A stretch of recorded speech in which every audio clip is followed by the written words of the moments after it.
Breaking news! In a totally expected turn of events, EA has done something extremely greedy that pissed people off. And this time I think it's showing signs of very bad things for the industry moving forward. Honestly, I think this is a new low for EA. But anyways. So hey there, how's it going? We got some big news today. Let's get into it. The team over at Respawn and EA, obviously mandated by EA, has announced some of the bigger updates for Apex Legends. Their free-to-play Battle Royale, which in my opinion is the best of the Battle Royale games. So this is extra painful for me to see it just continue to go down a terrible hole that it's been going down pretty much since it started. Now the long and short of it is that at the moment, for each Apex Legends season, you have a battle pass, and you could purchase that battle pass using in-game currency. In a model that's very similar to other free-to-play games, including something like Fortnite, the free battle pass contains Apex coins, meaning that if you never put a single cent into the game, but you played for long enough, you could gain enough in-game currency to buy the battle pass, and the premium version of it contained enough currency to pay for the next one, meaning that you were always on the premium battle pass. You either had a one-time purchase that would last you forever as long as you kept playing, or you could actually just earn it in the game. But now instead of having one battle pass per season, which you can technically earn and also pays for the next one, you have 2 battle passes per season, and both of them cost $10. That's $10 each. Whew. You can smell the shareholder on this one. Now, Epic is on record saying that if they could undo one decision about Fortnite when it comes to its money-making potential, it is having the battle passes pay for themselves instead of forcing everybody to pay for it. But they very wisely have said that once you open that box, you can't go back on it. So it really had to fall to EA to do it, huh? Now let me explain why Epic said that they couldn't go back on it. Why that is so important to how the system works, to the trust between the consumer and the increasingly more predatory and desperately greedy companies. That free battle pass that pays for itself until fairly recently, until some of the more recent studies we have on the psychology of gaming and player retention, showed to be optimal. The number one metric that you can correlate to in-game spending, to people putting in money in a game, is how much time they spend on it. And battle passes that are very grindy but pay for themselves are a very easy way to keep people playing your game. If you don't grind out your full battle pass, you're not gonna get the next one for free. So you at least have to complete the full battle pass. And because a lot of the most important progress, the most meaningful chunks, are guarded behind dailies and weeklies, it also incentivizes people to create a routine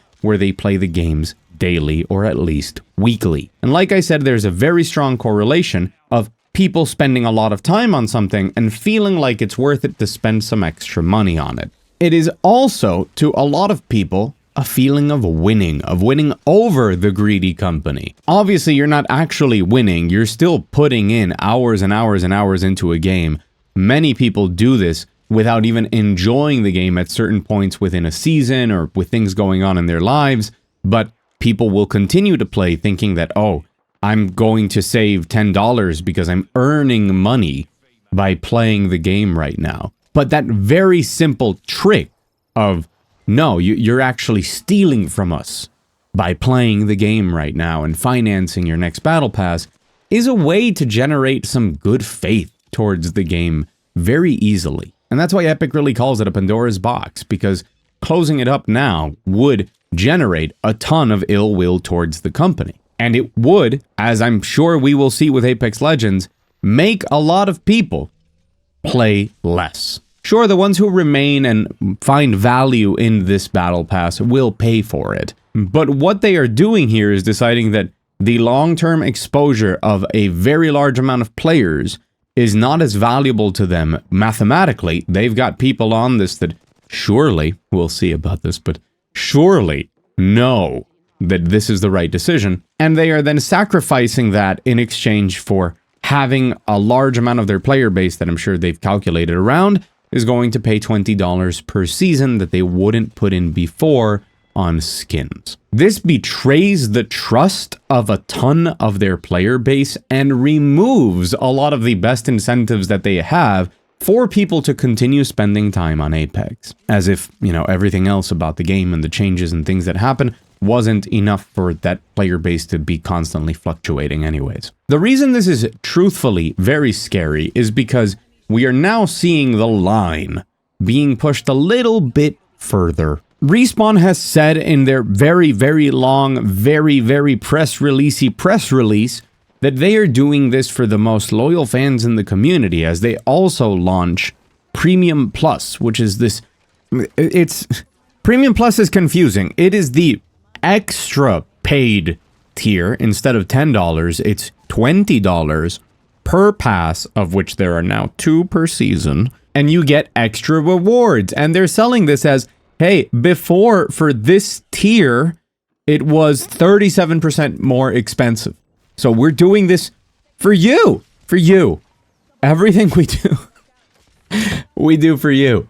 I also don't think it's a coincidence that Premium Plus sounds like a subscription service, like something that you sign up to and like you want to get invested into or something. It's this entire world and the way that the language is used, and just it's all very, very sad. And because they're doing everything for you, they're also saying that this comes with a ton of other benefits for players. That they are improving the quality of the things in the Battle Pass that now probably millions upon millions of players do not have the same amount of access to. They're finding ways to spin it, but the reality is that they're saying, we believe we can make more money for this, or, in the worst case, which I do not discard, this is very possible, that idiot shareholders just showed up, because remember, they're the ones who run the companies, and said, wait, we're giving this out for free? How about we force people to pay for it twice? And that is because Apex Legends, and take this with a very, very big grain of salt, doesn't make enough money. Apex Legends in its lifetime has made a total of $3.4 billion in net bookings. Net bookings, by the way, is basically like net revenue, but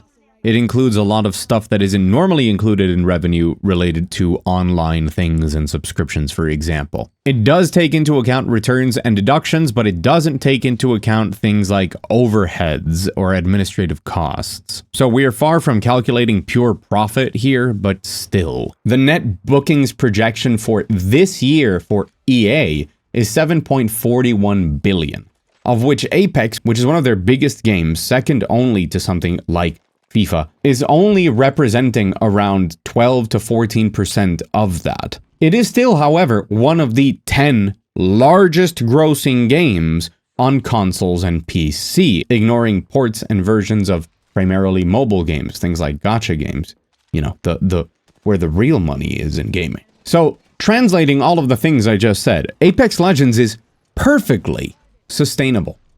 It makes enough money to continue its development and to fund its costs and to keep trucking along and making money. It's not that it's making less money than before. No, it's making more than it has made before. So the reason for this switch is one of two things. They think Apex Legends is sunsetting and they need to start making more money out of it now before it dies, or they just want more money.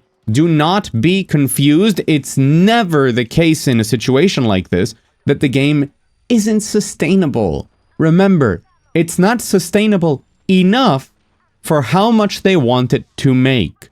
This is a case of unsustainable greed, not economics. But if one of the 10 largest players in the space is doing this, what does it spell out for other competitors? Well, two ways of looking at this. Either one, absolutely nothing. This is just an EA problem, that they are big and bloated and they report to greedy shareholders and maybe not the best management, and they're being idiots, and other companies will understand that it's probably smarter for their business to actually be friendlier to consumers and make better games in order to compete, especially in a market so difficult to thrive in like free-to-play live services. So a lot of other studios that have lower overhead, lower expectations, and probably don't respond to shareholders can just continue trucking along with whatever their philosophy for their live service games are. The other way to look at it is, well, actually, I guess there's three. There's two different forks here. Is that the live service games are not making enough money for what they are supposed to be making, according to these projections, which means that in general, across the industry, we will see them change their monetization policies more in line with this because of greed, obviously, but because that's what they need to do to match those projections. And the fork in the road is because they are predicting that this trend will die or the competition is too steep and they don't know what to do with it, so it's better to make as much money from it now instead of trying to grow it, in which case I would say good riddance, or because it's doing so well and will theoretically continue to do so well into the future that they can get away with this. I'm more on the side of this is completely unsustainable. So now I want to make it clear that from my perspective, there is no chance that this does not have a negative impact on players and retention. However, those things don't matter. How much players like a game, or if they boycott it, or if they lose players, or if they lose retention, that isn't of their concern. They have only one concern, which is, will it make more money? And gaming is a very large space outside of this tiny bubble that you and I share on YouTube. So there is, unfortunately, a pretty high chance that this actually just results in them making a lot more money, which is in itself a problem, because if the genre and the model isn't dying, be ready for more people to think that this is the only way that they should operate from now, which is not surprising. Overwatch 2 was very smart to not implement any free currency within their battle pass. You pay or you pay. But at least they tried, or at least I felt when I was playing Overwatch 2, that they really tried to make it worth the $10. Not the case with Apex, by the way. I mean, EA, like every huge company, has like a lot of stuff going on. And for every terrible thing that they do, they seem to try and do some good things. They try and release a game that isn't online or doesn't require EA Play. They try sometimes to do things just so they can gaslight us into telling us that the reason that they make horrible things is because when they make the good ones, nobody buys them, even though in the end they're never that good. Bad times, but predictable times. Anyways, that's my take on a situation for a game that I love very dearly. If you're surprised that I'm covering Apex, I've got 714 hours in that game. I peaked at like high diamond at some point, which for a person with like a full-time job that often takes up like 10 hours of my day, I thought was a lot of time. More importantly, an indication that I liked the game so much that I put that much time into it. So honestly, to see it make these sorts of decisions and to analyze them from the business perspective makes me sad on a personal note. Anyways, the news around live services continues to get worse, and I continue to cover it, I guess. If you like the video, remember to hit the like button. If you want more of me in the world of gaming, all sorts of things, check out the channel, maybe even subscribe. A huge thank you to my patrons. Had to redesign the patron wall. It was never intended for like more than 5 people. So I hope you guys like the new wall. And remember, it's not that the games aren't sustainable, it's that their greed isn't. As always, I'll see you again very soon.